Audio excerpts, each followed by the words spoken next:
दोस्तों, fact concept accept channel पर आपका स्वागत है।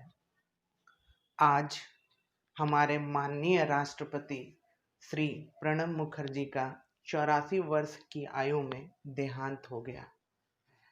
तो चलिए उनके जीवन के पहलुओं को जानते हैं। अगर राष्ट्रपति श्री प्रणब मुखर्जी की बात करें तो उनका जन्म 11 दिसंबर 1935 को और मृत्यु 31 अगस्त 2020 को हुई। वे भारत के 13वें राष्ट्रपति रह चुके हैं। 26 जनवरी 2019 को उन्हें भारत रत्न से सम्मानित किया गया। वे भारतीय राष्ट्रीय कांग्रेस के वरिष्ठ नेता रहे। भारतीय राष्ट्रीय कांग्रेस के नेतृत्व वाले संयुक्त प्रगतिशील गठबंधन ने उन्हें अपना उम्मीदवार भी घोषित किया था। सीधे मुकाबले में उन्होंने अपने प्रतिपक्षी प्रत्याशी पीए संगमा को हराया। उन्होंने 25 जुलाई 2012 को भारत के 13वें राष्ट्रपति के रूप में पद और गोपनीयता की शपथ ली। प्रणब मुखर्जी ने किताब द कोएलिशन ईयर्स 1996 से 2012 का भी लेखन किया है। उनके राष्ट्रपति का कार्यकाल 25 जुलाई 2012 से 25 जुलाई 2017 तक का था। उस समय देश के प्रधानमंत्री मनमोहन सिंह और नरेंद्र मोदी दोनों का कार्यकाल चल रहा था। उपराष्ट्रपति के रूप में मोहम्मद हमीद अंसारी जी उनका साथ दे रहे थे और उनके पूर्वाधिकारी के रूप में श्रीमती प्रतिभा पाटिल और उत्तराधिकारी के रूप में रामनाथ कोविंद ने उनका साथ दिया। उन्होंने भारत के वित्त मंत्री के रूप में भी अपनी सेवाएं दी। वे 24 जनवरी 2009 से 26 जून 2012 तक भारत के वित्त मंत्री भी रहे। भारत के विदेश मंत्री के रूप में उन्होंने 10 फरवरी 1995 से 16 मई 1996 तक अपनी सेवाएं दी। साथ ही रक्षा मंत्री के रूप में 22 मई 2004 से 26 अक्टूबर 2006 तक उन्होंने अपनी सेवाएं दी। वे भारतीय योजना आयोग के उपाध्यक्ष भी थे। भारतीय योजना आयोग के उपाध्यक्ष के कार्यकाल उनका 24 जून 1991 से 15 मई 1996 तक रहा। चलिए अब उनके प्रारंभिक जीवन की बात करते हैं। उनका जन्म पश्चिम बंगाल के वीरभूम जिले में किरनाहर शहर के निकट स्थित मिराती गांव के एक ब्राह्मण परिवार में कामदा किंकर मुखर्जी और राजलक्ष्मी मुखर्जी के यहाँ हुआ। अंतिम जीवन 84 वर्ष की उम्र में R&D हॉस्पिटल दिल्ली में दिनांक आज 31 अगस्त को उनका देहांत हुआ। उनके पिता 1920 से कांग्रेस पार्टी में सक्रिय होने के साथ पश्चिम बंगाल विधान परिषद में 1952 से 64 तक सदस्य और वीरभूम जिला कांग्रेस कमेटी के अध्यक्ष रह चुके थे। उनके पिता एक सम्मानित स्वतंत्रता सेनानी थे जिन्होंने ब्रिटिश शासन के खिलाफत के परिणाम स्वरूप 10 वर्षों से अधिक जेल की सजा भी काटी थी।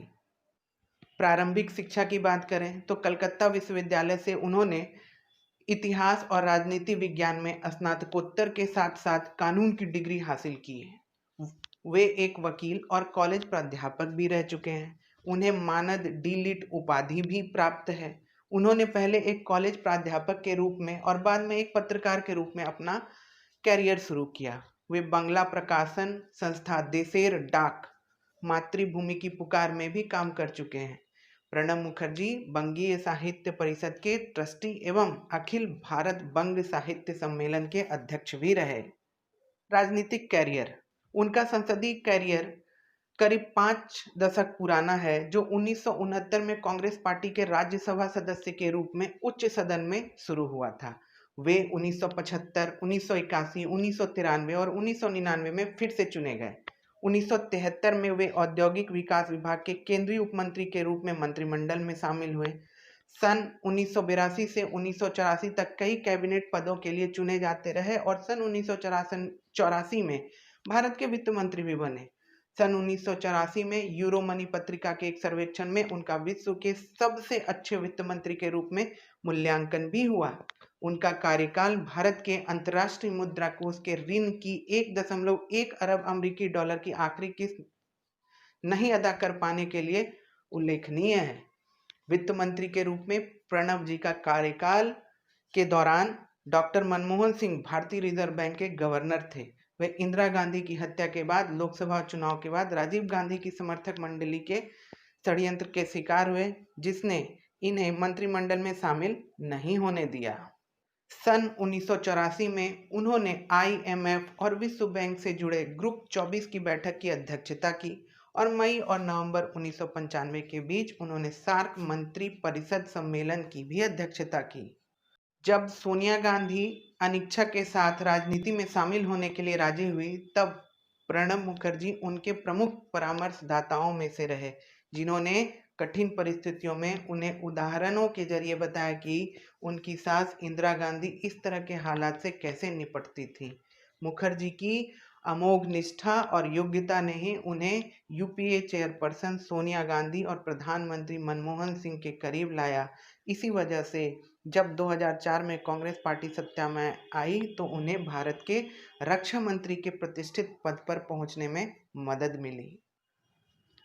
विदेश मंत्री के रूप में उनका कार्यकाल 24 अक्टूबर 2006 से शुरू हुआ। प्रणब मुखर्जी के नाम पर एक बार भारतीय राष्ट्रपति जैसे सम्मानजनक पद के लिए भी विचार किया गया था, लेकिन केंद्रीय मंत्रिमंडल में व्यावहारिक रूप से उनके अपरिहार्य योगदान को देखते हुए उनका नाम हटा लिया गया था। सन 2007 में उन्हें भारत के दूसरे सबसे बड़े नागरिक सम्मान पद्म विभूषण से नवाजा गया। अब उन्हें मिले सम्मान की बात करते हैं। न्यूयॉर्क से प्रकाशित पत्रिका यूरोमनी के एक सर्वेक्षण के अनुसार वर्ष 1984 में दुनिया के 5 सर्वोत्तम वित्त मंत्रियों में से प्रणब मुखर्जी भी थे। उन्हें सन 1997 में सर्वश्रेष्ठ सांसद का अवार्ड मिला। वित्त मंत्रालय और अन्य आर्थिक मंत्रालयों में राष्ट्रीय और आंतरिक रूप से उनके नेतृत्व का लोहा माना गया। उन्हें 2008 के दौरान सार्वजनिक मामलों में उनके योगदान के लिए भारत के दूसरे सर्वोच्च नागरिक पुरस्कार पद्म विभूषण से नवाजा गया और उन्हें 26 जनवरी 2019 में भारत रत्न से सम्मानित किया गया। भारत रत्न से सम्मानित श्री प्रणब मुखर्जी, जो भारत के महान राष्ट्रपति थे, मैं उन्हें दिल से नमन करता हूँ और उन्हें श्रद्धांजलि अर्पित करता हूँ। धन्यवाद।